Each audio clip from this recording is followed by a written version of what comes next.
Au Bon Climat. Au Bon Climat, whose founder and owner Jim Clendenen is joining us today.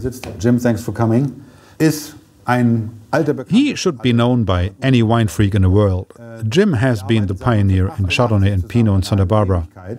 And we're working since '88 together. It's a long time. Without him, Santa Barbara wouldn't have become the most booming wine growing area in California. Jim always has been a missing link between the old European wine world and the new world. I'm his German importer since more than 20 years. We are working together since 1988. I'm more than happy to welcome you here in Germany, Jim. Jim, we were traveling a lot in Europe over the last 25 years. We were in France, Italy, and Germany together. You know the wines of Europe very well. Are European wines for you still interesting or even fascinating? Well, you know, there's not all that much tradition and history in California. I know. You go back 25 years ago.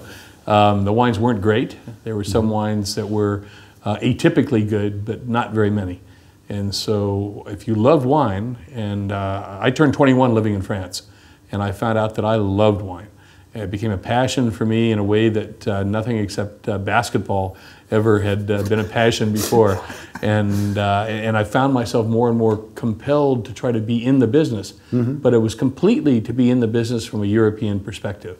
Making wines that had longevity, that had complexity, that had balance, and most of all that had nuance and subtlety.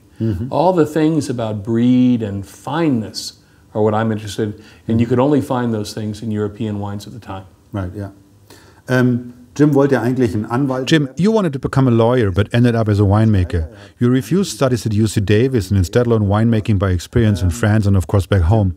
Jim, are you considering yourself more a European or a Californian producer?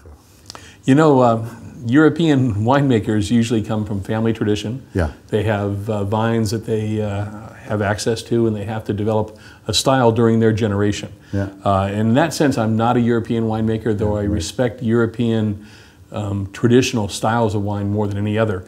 I've always felt it's kind of interesting because the French classically grew the grapes and made the wine, but let the English sell it. They're all-time enemies, which is very funny. Yeah. And so what I focused on in the beginning was to make the wine and sell the wine, but not to grow it. I've been lucky enough in the last decade and a half that I'm almost half supplying myself with my own grapes. And I think that's been the change in the quality of the work that I've done over the last 20 years.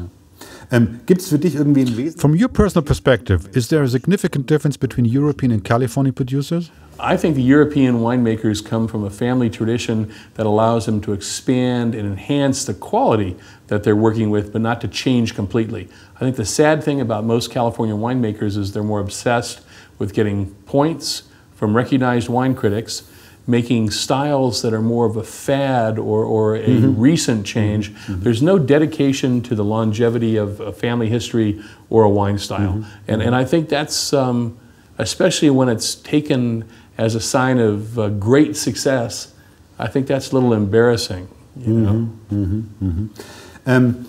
Jim is für mich Jim, I know you as a curious and very open-minded, extremely experienced taster. You are open for new things. You're tasting every wine possible in your glass. For me, you are one of the most experienced, analytical and critical taster. I respect you very much. With this background, the producer Jim Clendenen calls himself a traditionalist.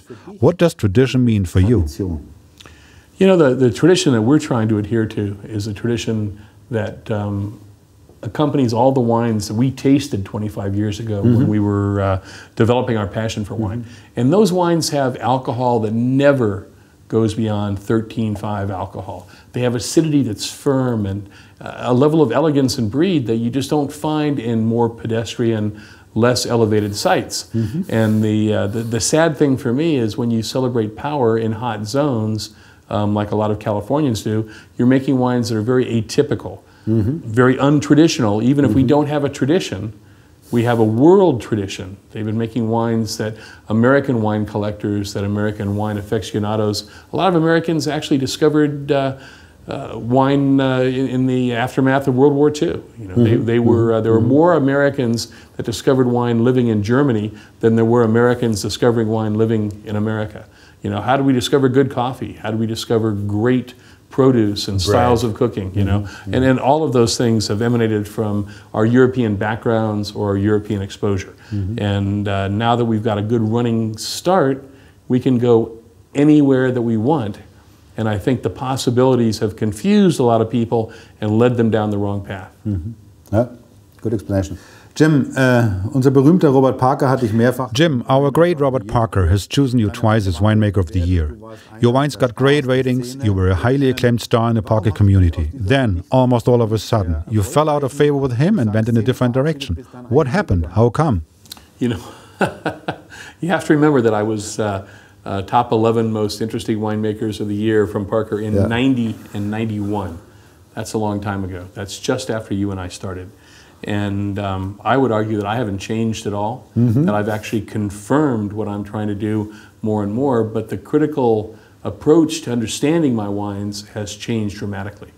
Back in 1989, when I was recognized by Mr. Parker as making the world's, or California's, best Chardonnay, we didn't change anything between then and 1996, when I was accused of making one of the worst Chardonnays in California, mean, taut, overwrought, you know, all these kinds of things, because during the period of time in '89, the wines that I was being compared to were 13.2 alcohol, and in '96, the wines were 16.2 alcohol. So my wines, by comparison, even though the numbers on my wine, the style on my wine, the orientation hadn't changed at all, the perception by Mr. Parker was dramatically different, because the wines that he was tasting next to them that he really liked would be like liqueur to you and I. They wouldn't be Chardonnay at all. And so in '89, when they had a wet year up north, and we made really bold and exotic wines, but 13.2 alcohol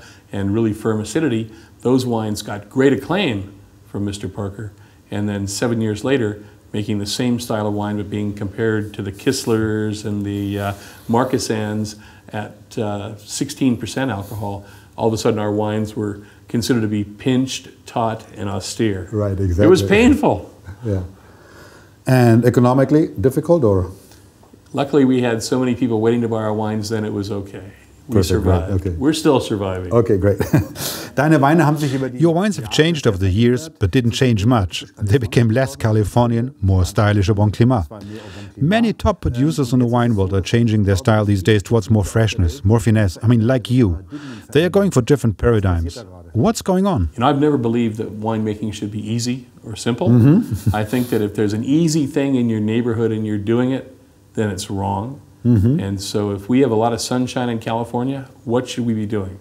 We should be looking to obviate that sunshine. Try to make our wines more elegant, find cooler sites, try to avoid the strengths, because if it's all about power, then we've changed the rules on wine internationally. And so there are people that like powerful wines. They're going to like them in Australia, they're going to like them from Chile, they're going to like them from California.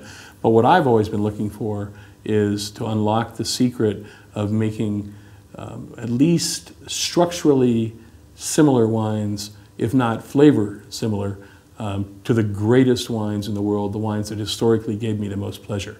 So I try to get away from the idea of celebrating power and simplicity, and I'm looking for breed, finesse, and nuance in what I'm doing.